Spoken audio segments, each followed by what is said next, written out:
Yes. First, let's take a look at the interface and how the Zwcad screen is organized. Zwcad has three main interface styles.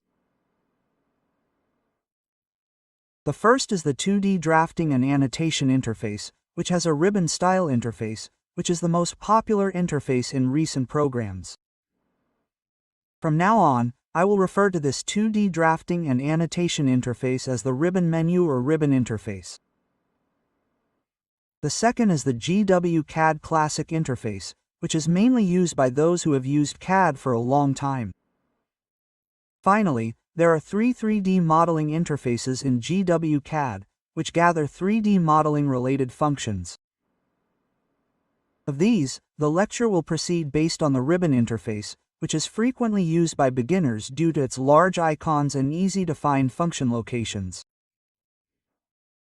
If you are currently using a different interface, please change it to the 2D drafting and annotation interface using the interface change method that we will learn later. Now that we have reviewed the types, I will explain the names of each part of the interface and their brief purpose.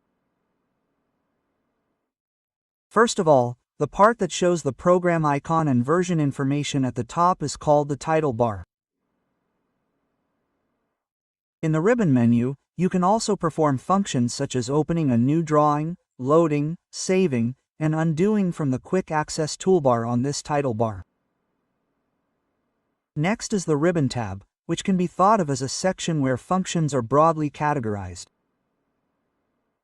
Clicking a ribbon tab will display the functions of that category in the ribbon menu below. Here, in particular, the parts below, such as drawing, annotation, and drawing layer, are called panels. I will explain their location during the lecture by saying, please click the circle function in the drawing panel of the Home tab.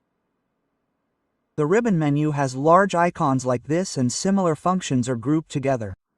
If you check Zwcad Classic this time, as you can see, most of the functions are located inside the tool menu corresponding to the ribbon tab.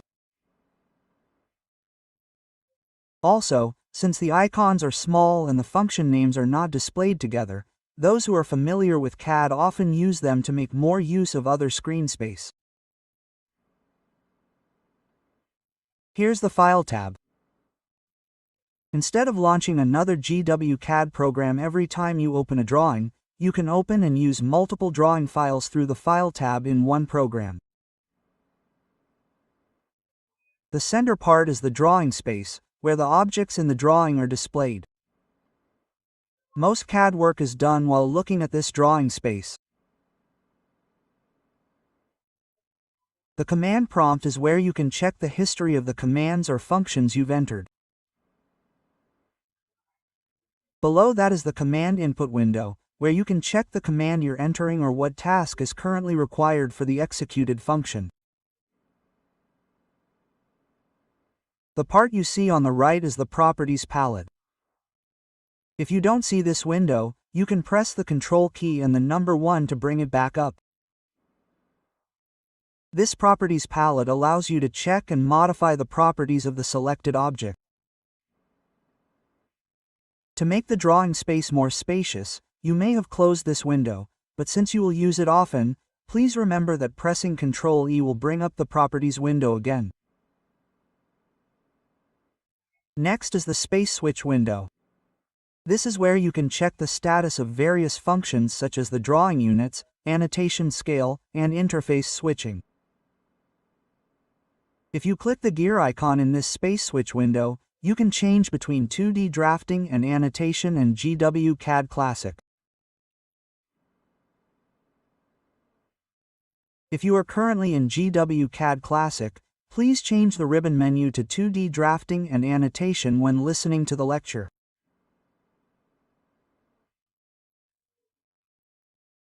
Now that you have changed the setting to the ribbon menu, let's learn how to float and use the ribbon panels as you like in Zwcad 2025. First, let's click and drag the drawing panel on the Home tab to the drawing space. The panel will come out like this, right? This time, let's go to the Annotation tab and pull out the Dimension panel. Not only can you use the functions of different tabs separately, but you can also dock the dimension panel by attaching it below the drawing panel. However, if you open more panels, it will cover too much. That's why Zwcad has a panel button minimization function. If you hover your mouse over the right side of the two docked panels, you'll see three small icons. Let's click on the bottommost icon. Can you see that the panel has been simplified? This time, let's click on the icon in the middle right of the panel. Then, you can see the simplified icons arranged horizontally. After opening all the panels you are using and applying the simplification, you will not need as many ribbon tabs at the top. In this case, double-click the empty space to the right of the ribbon tab to see the top panel also simplified. If you continue double-clicking, the top panel will become more and more simplified, and there are 4 stages in total. Frequently used panels are floated and infrequently used panels are compacted and can be used by clicking on them to use them. This will allow you to use more drawing space and speed up the use of functions because you don't have to keep moving to other ribbon tabs. Now, we will reset the simplified state of the ribbon menu and return the panel to its original position by clicking the icon at the top right of the floating ribbon panel. Although we will not float any functions separately during the lecture, I hope that you will try to configure your own interface with the functions that you frequently use while using Zwcad in the future. Lastly, let's briefly check out Zwcad's status bar, which can control various functions required during drafting in Zwcad. The first icon is Snap Mode. This is a function that allows you to draft while moving by a preset amount based on the origin, but it is not a function that is used often because people who create CAD drawings do not work by dividing it exactly based on the origin. The functions of the status bar that we will learn from now on can be turned on and off by clicking the icon or pressing a shortcut key. The second is the grid display function. This function determines whether to display the grid of the drawing space. You can use it according to your preference. The third is the orthogonal mode, and it is good to know this function. If you draw a line in the x-axis or y-axis direction at any arbitrary location or when moving an object, you can turn this function on and off by pressing the F8 key. Yes, the fourth is polar tracking, and this function is similar to snap mode. It is a function that helps drafting by displaying green auxiliary lines at each set angle. For accurate drafting, I recommend using the angle input method that we will learn later rather than using the green auxiliary lines of this polar coordinate tracking. The fifth is the most important function in this status bar, Object Snap. The shortcut key is F3, and it is an essential function for accurate and fast drafting based on the endpoints, midpoints, and tangent points of the objects you have created.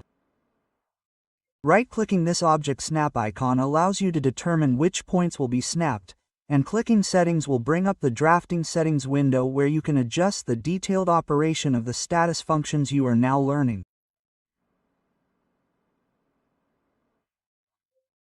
We will learn more about object snaps later as we learn how to draw objects. The sixth function, Object Snap Tracking, displays horizontal and vertical extension lines from object snap points as green auxiliary lines. Depending on how you use it, it can make drafting work easier. We will skip the next UCS because it is a function related to 3D work. The next dynamic input determines whether a window, such as a command input window, follows the mouse and appears, and depending on whether it is used or not, it affects the way you work. We will see what effect it has later when we learn how to draw objects, but for now, we will leave dynamic input turned on.